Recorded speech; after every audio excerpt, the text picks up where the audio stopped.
नमस्कार मेरे प्रिय विद्यार्थियों, कैसे हैं आप लोग। आशा करता हूं आप लोग स्वस्थ होंगे और अच्छे भी होंगे। सबसे पहले हिंदी एजुकेशनल चैनल में मैं आपका हार्दिक अभिनंदन करता हूं।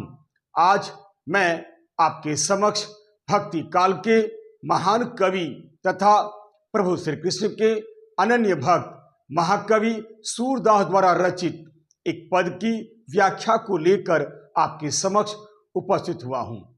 आप जानते ही हैं, इस बार पश्चिम बंगाल सरकार ने उच्च माध्यमिक शिक्षा हेतु क्लास 11 के हिंदी विद्यार्थियों के लिए एक नया सिलेबस तैयार किया है।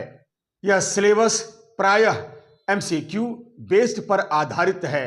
इस सिलेबस में महाकवि सूरदास द्वारा रचित 5 पदों को शामिल किया है। आज मैं इस वीडियो के माध्यम से सूरदास द्वारा रचित एक पद की शब्दार्थ सहित सप्रसंग अर्थ या व्याख्या या भावार्थ को अत्यंत ही सरल भाषा में आपके समक्ष प्रस्तुत करना चाहता हूं। यह वीडियो आपके लिए बहुत ही उपयोगी सिद्ध होगा, इसलिए इस वीडियो को आप शुरू से लेकर अंत तक देखने का प्रयास कीजिएगा, ताकि जब भी इस पाठ से छोटे छोटे प्रश्न पूछे जाएं, आप आसानी से इसका उत्तर दे सकें। इसलिए इस वीडियो को आप शुरू से लेकर अंत तक देखने का प्रयास कीजिएगा। तो चलिए, अब मैं समय नहीं लेते हुए महाकवि सूरदास द्वारा रचित एक पद की व्याख्या आपके समक्ष अत्यंत ही सरल भाषा में प्रस्तुत करने की कोशिश करता हूं। इसे आप ध्यान देकर सुनने की कोशिश कीजिएगा। शब्दार्थ सहित सप्रसंग अर्थ या व्याख्या या भावार्थ। आइए, व्याख्या शुरू करने से पहले मैं इस पद का वाचन आपके समक्ष प्रस्तुत करता हूं। पद का वाचन।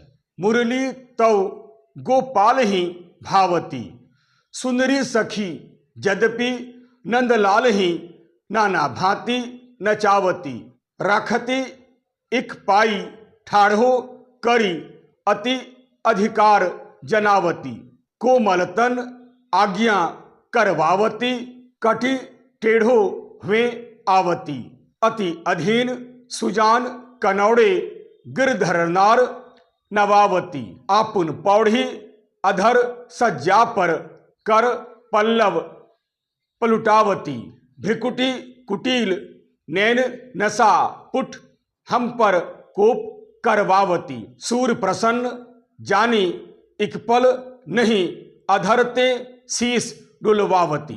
आइए, पद का वाचन करने के बाद इस पद में जो कठिन शब्द हैं, सबसे पहले कठिन शब्दों का अर्थ मैं आपको बता देता हूं। शब्दार्थ। मुरली यानी बांसुरी। यहां मुरली का अर्थ गोपियां एक औरत से करती है, जिसे प्रभु श्री कृष्ण हमेशा अपने पास रखते हैं तथा बजाते हैं, जिससे गोपियों को ईर्ष्या होती है। तौ यानी तब भी या तो भी या तिस पर भी। गोपाल ही यानी श्री कृष्ण। भावती यानी भला लगने वाला या अच्छा लगने वाला। सुंदरी सखी यानी हे मेरी सखी सुनो। यद्यपि यानी यद्यपि। नंदलाल ही यानी श्री कृष्ण। नाना भांति नचावती यानी अनेक प्रकार से नाच नचाती है। राखती यानी रखती है। एक पाय ठाढ़ो करी यानी एक पैर पर खड़ा रखती है। अति अधिकार यानी बहुत ज्यादा अधिकार। जनावती यानी बता देना या बताना। कोमल तन यानी कोमल शरीर वाला। आज्ञा मनवावती यानी आदेश मनवाना। आज्ञा यानी आदेश। करवावती यानी मनवाना। कटी यानी कमर। टेढ़ो हुए आवती यानी कमर टेढ़ा हो जाना। अति यानी बहुत। अधीन यानी गुलाम। सुजान यानी समझदार। कनौड़े यानी कृपा से दबे रहने वाला। आपको बतला दूं, प्रभु श्री कृष्ण को सुजान कनौड़े भी कहा जाता है, क्योंकि वह मुरली के अधीन होकर कार्य करते हैं। गिरधर नार यानी श्री कृष्ण। यानी गोवर्धन पर्वत को धारण करने वाले गिरधर नार। नवावती यानी झुका लेना, अपुन यानी अपना या अपने को या स्वयं को। पौड़ी यानी आराम करने के लिए लेटना। अधर यानी ओठ, सज्जा पर यानी बिस्तर पर। कर यानी हाथ, पल्लव यानी पत्ता अर्थात कोमल पल्लव रूपी हाथ। पद यानी पैर, पलुटावती यानी पैर दबवाना। भ्रिकुटी यानी भौहें, कुटिल यानी टेढ़ा, नैन यानी आंख। नसापुट यानी नाक या नथुना का फड़कना या नथुनों का फड़कना। कोप यानी गुस्सा। करवावती यानी करवाना। जानी यानी जानकर। इक्पल यानी एक क्षण। नहीं यानी मना कर देना या नहीं। अधर यानी ओठ, अधर सज्जा यानी ओठ रूपी बिस्तर। ते यानी उस पर। शीश यानी सिर। डुलवावती यानी हिलाना। आइए शब्दार्थ बतलाने के बाद अब मैं संदर्भ आपके सामने प्रस्तुत करता हूं। संदर्भ। प्रस्तुत पंक्तियां हमारी पाठ्य पुस्तक, यहां पर आप पुस्तक का नाम दे सकते हैं, के पाठ सूर के पद नामक शीर्षक कविता से ली गई है। इस कविता के रचनाकार महाकवि सूरदास जी हैं। महाकवि सूरदास भक्ति काल के एक महान कवि तथा प्रभु श्री कृष्ण के अनन्य भक्त हैं। इन्हें हिंदी का सूर्य भी कहा जाता है। यही नहीं, महाकवि सूरदास जी को वात्सल्य रस का सम्राट कवि भी कहा जाता है। प्रस्तुत पंक्तियां महाकवि सूरदास द्वारा रचित सूर सागर से अवतरित है। आइए संदर्भ बतलाने के बाद अब मैं प्रसंग आपके सामने प्रस्तुत करता हूं। प्रसंग। गोपियां श्री कृष्ण से अत्यधिक प्रेम करती थीं, परंतु जब गोपियां प्रभु श्री कृष्ण को बांसुरी बजाते हुए तथा उन्हें गोपियों की सुध नहीं लेते हुए देखती थीं तो उन्हें बहुत दुख होता था। यही नहीं, बांसुरी और कृष्ण के अत्यधिक सामीप्य को देखकर उनके हृदय में स्वातिया डाह उत्पन्न हो जाती थी।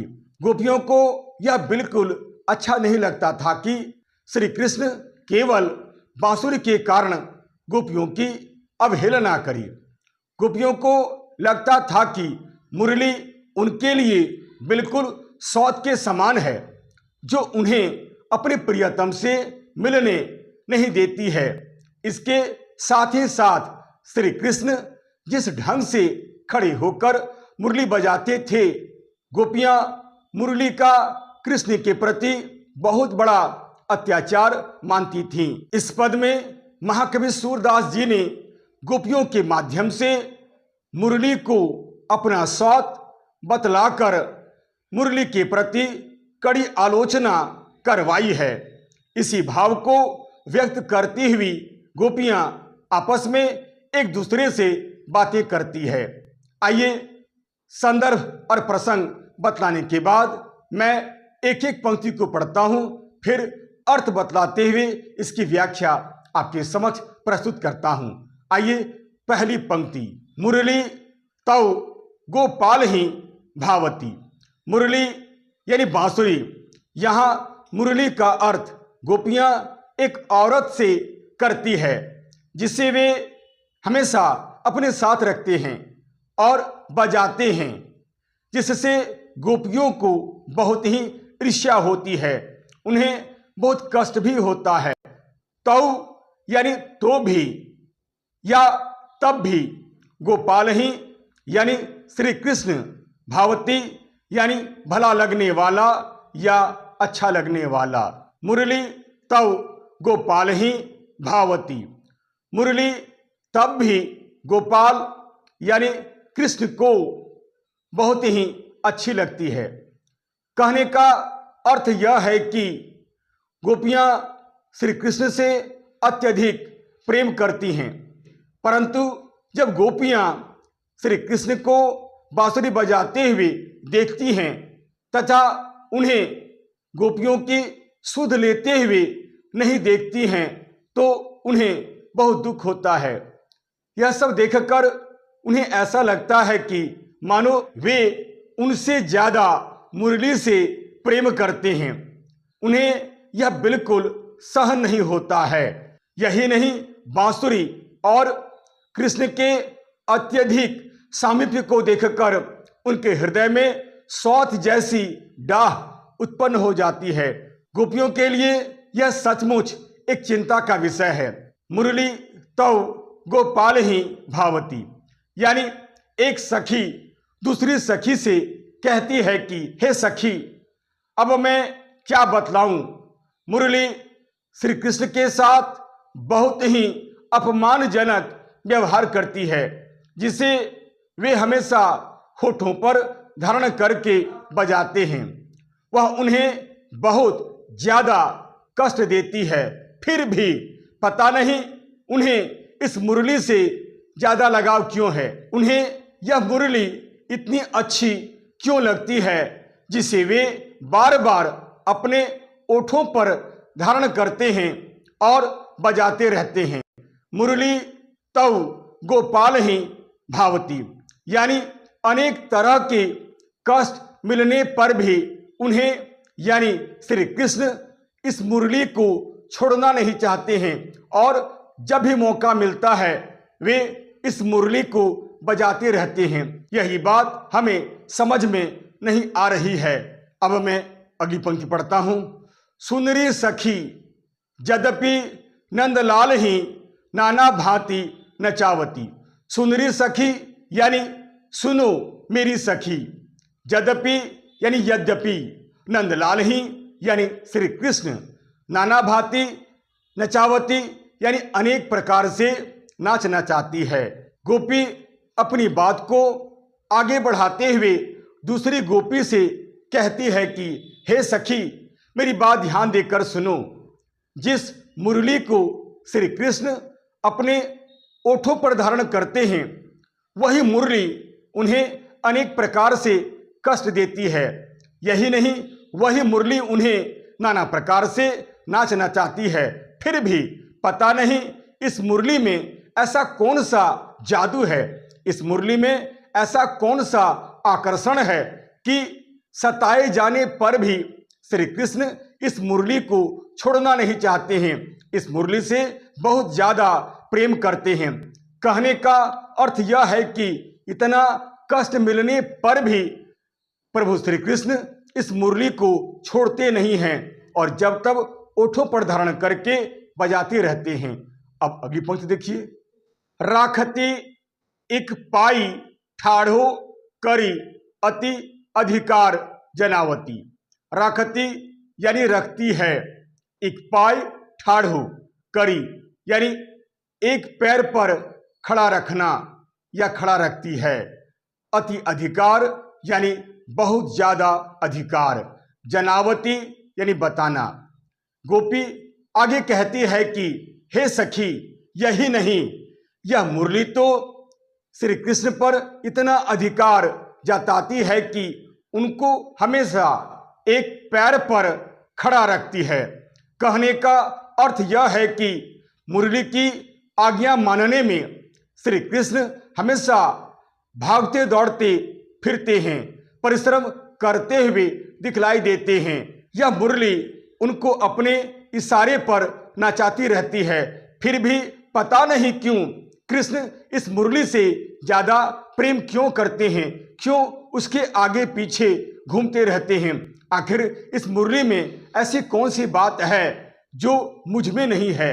इतना कष्ट होने पर भी वे मुरली को कभी छोड़ते नहीं हैं। अब अगली पंक्ति देखिए। कोमल तन आज्ञा करवावती, कटी टेढ़ो हुए आवती।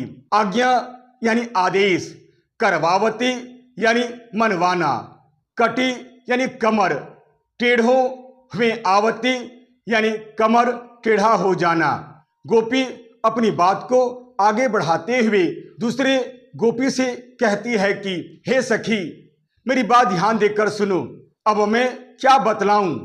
एक तो कृष्ण बहुत ही कोमल शरीर वाले हैं, पर यह मुरली इतनी कठोर है कि हमेशा उनसे अपनी आज्ञा की पूर्ति करवाती रहती है, जहां तहां उन्हें दौड़ाती फिरती है। यही नहीं, यहां तक कि उनकी आज्ञा मानने के कारण उनकी कमर तक झुक जाती है। यहाँ कवि यह कहना चाहते हैं कि जब प्रभु श्री कृष्ण जब मुरली बजाते हैं तब उनकी कमर थोड़ी सी टेढ़ी हो जाती है। यहाँ मुरली बजाते समय कृष्ण की कटी भंगिमा की ओर संकेत किया गया है, अर्थात बांसुरी बजाने के समय कृष्ण भगवान थोड़े से टेढ़े हो जाते हैं, यानी मुरली बजाते समय वे त्रिभंगी मुद्रा में मुरली बजाते हैं। अब अगली पंक्ति देखिए। अति अधीन सुजान कनौड़े गिरधर नार नवावती। अति यानी बहुत ज्यादा, अधीन यानी गुलाम, सुजान यानी समझदार, कनौड़े यानी कृपा से दबे रहने वाला, अर्थात श्री कृष्ण को यहाँ पर सुजान कनौड़े कहा गया है क्योंकि वह मुरली के अधीन होकर कार्य करते हैं। गिरधर नार यानी प्रभु श्री कृष्ण ने गोवर्धन पर्वत को धारण किया था, इसीलिए उन्हें गिरधर नार भी कहा जाता है। नवावती यानी झुका लेना। गोपी आगे कहती है कि हे सखी, यह सच है कि प्रभु श्री कृष्ण बहुत ही चतुर हैं, बहुत ही चतुर रसज्ञ हैं, फिर भी पता नहीं वे क्यों मुरली के इस अत्याचार को लगातार सहते रहते हैं। वे कैसे मुरली के प्रति इतना कृतज्ञ भाव रखते हैं कि हमेशा उनके अधीन बने रहते हैं, मुरली की हर आज्ञा का पालन करते हैं। यानी वे एक तरह से देखा जाए तो वे मुरली के गुलाम बन गए हैं, हमेशा मुरली की आज्ञा मानते फिरते हैं।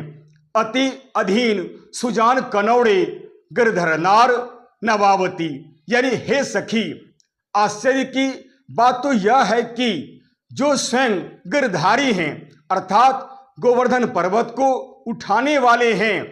आपको याद होगा कि प्रभु श्री कृष्ण ने गोकुल वासियों की रक्षा करने के लिए एक बार गोवर्धन पर्वत को अपनी उंगली पर उठाकर गोकुल वासियों की रक्षा की थी।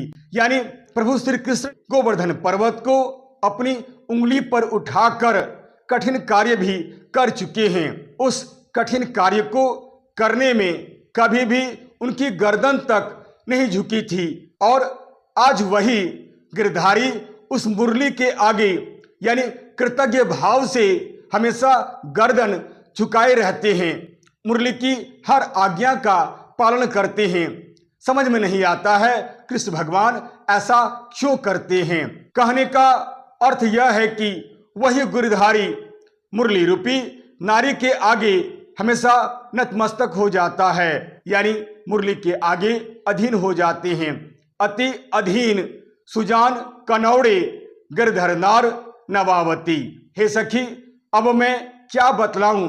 श्री कृष्ण बांसुरी बजाते समय अपने शरीर को हल्का सा झुका लेते हैं, जो हमें बिल्कुल अच्छा नहीं लगता है। हे सखी, अब मैं क्या बतलाऊं। गोवर्धन पर्वत को उठाने वाले कृष्ण जो परम शक्तिशाली हैं, जो सर्वशक्तिमान हैं, एक मामूली मुरली के सामने झुके रहते हैं। हमें यह बिल्कुल अच्छा नहीं लगता है कि एक मामूली मुरली के सामने उन्हें इस प्रकार झुककर रहना पड़े। हमें यह बिल्कुल अच्छा नहीं लगता है। हमें तो लगता है कि प्रभु श्री कृष्ण मुरली के अधीन हो गए हैं, एक तरह से वे मुरली के गुलाम बन गए हैं। अब अगली पंक्ति देखिए। आपुन पौड़ी अधर सज्जा पर कर पल्लव पलुटावती। आपुन यानी अपना या अपने को या स्वयं को, पौड़ी यानी आराम करने के लिए लेट जाना, अधर यानी ओठ, सज्जा पर यानी बिस्तर, कर यानी हाथ, पल्लव यानी पत्ता अर्थात सुकोमल पल्लव रूपी हाथ, पद यानी पैर, पलुटावती यानी पैर दबवाना। गोपी अपनी सखी से आगे कहती हैं कि हे सखी, यह मुरली तो इतनी बेशर्म है कि मैं क्या बतलाऊं, मुझे बात बताते हुए भी लज्जा आती है। वह तो अमर्यादित कार्य भी करने से बिल्कुल ही घबराती है, वह तो अमर्यादित कार्य भी करने से बिल्कुल ही चूकती है। यानी उस मुरली को ऐसा कार्य कदापि नहीं करना चाहिए, फिर भी यह मुरली जो है बेशर्म बनकर सारा काम करवाती रहती है। आपुन पौड़ी अधर सज्जा पर कर पल्लव पलुटावती, यानी यह मुरली इतनी बेशर्म है कि मैं क्या कहूँ। यह मुरली खुद को चौधराइन मानकर चौधराइन की तरह कृष्ण के ओठ रूपी सेज पर पसर जाती है और उनके सुकोमल पल्लव रूपी करों से यानी हाथों से अपने पैर को दबवाती है। कहने का अर्थ यह है कि जब प्रभु श्री कृष्ण जब बांसुरी बजाते हैं तब वे बांसुरी के छेदों पर लगातार उंगलियों को रखते हैं। यह सब देखकर ऐसा लगता है मानो बांसुरी अपने पैर को दबवा रही है। प्रभु श्री कृष्ण बांसुरी बजाते समय लगातार छिद्रों में उंगलियों को रखते हैं। कवि ने इस दृश्य का वर्णन इस प्रकार किया है मानो बांसुरी जो है अपना पैर दबवा रही है। यहाँ मुरली बजाते समय भिन्न भिन्न छिद्रों पर श्री कृष्ण के अंगुलियों के रखने का संकेत है।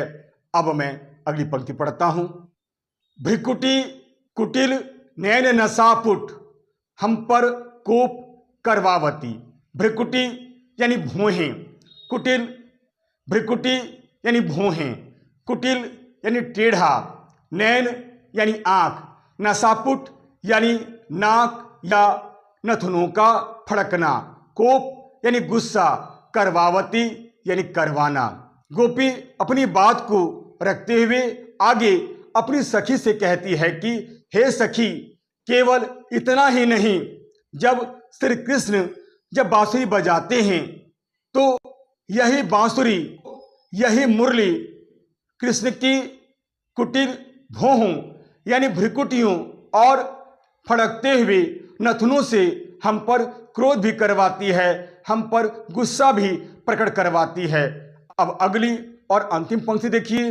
सूर प्रसन्न जानी एक पल नहीं अधरते शीश डुलवावती। जानी यानी जानकर, एक पल यानी एक क्षण, नहीं यानी मना कर देना या नहीं, अधर यानी ओठ, ते यानी उस पर, शीश यानी सिर, डुलवावती यानी हिलाना।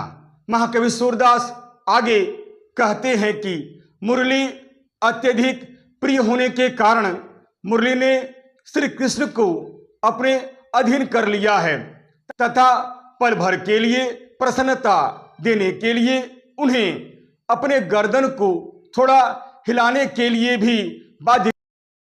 अर्थात जब श्री कृष्ण बांसुरी बजाते हैं तब अपनी गर्दन को थोड़ा सा मोड़ लेते हैं, थोड़ा सा झुका लेते हैं। उस समय वे बहुत ही प्रसन्न दिखलाई देते हैं। और कभी अगर श्री कृष्ण हम पर अपनी प्रसन्नता प्रकट करते हैं तो उस समय भी मुरली को यह सब सहन नहीं हो पाता है और धड़ से सिर हिलवाकर जैसे वह मानो मना करती रहती है। सूर प्रसन्न जाने एक पल नहीं अधरते शीश डुलवावती, यानी मुरली चाहती है कि श्री कृष्ण हमेशा मेरे ही पास रहे, हम गोपियों से तनिक भी संबंध नहीं रखें। हे सखी, इतने कठोर व्यवहार पाने के बाद भी यह मुरली भला गोपाल को कैसे अच्छी लगती है, यह बात मैं समझ नहीं पा रही हूँ। हमें यह बात बिल्कुल समझ में नहीं आती है कि जिस मुरली से प्रभु श्री कृष्ण को इतना कष्ट होता है, इस मुरली से इतना ज्यादा प्रेम क्यों करते हैं, यह बात हमें समझ में नहीं आती है।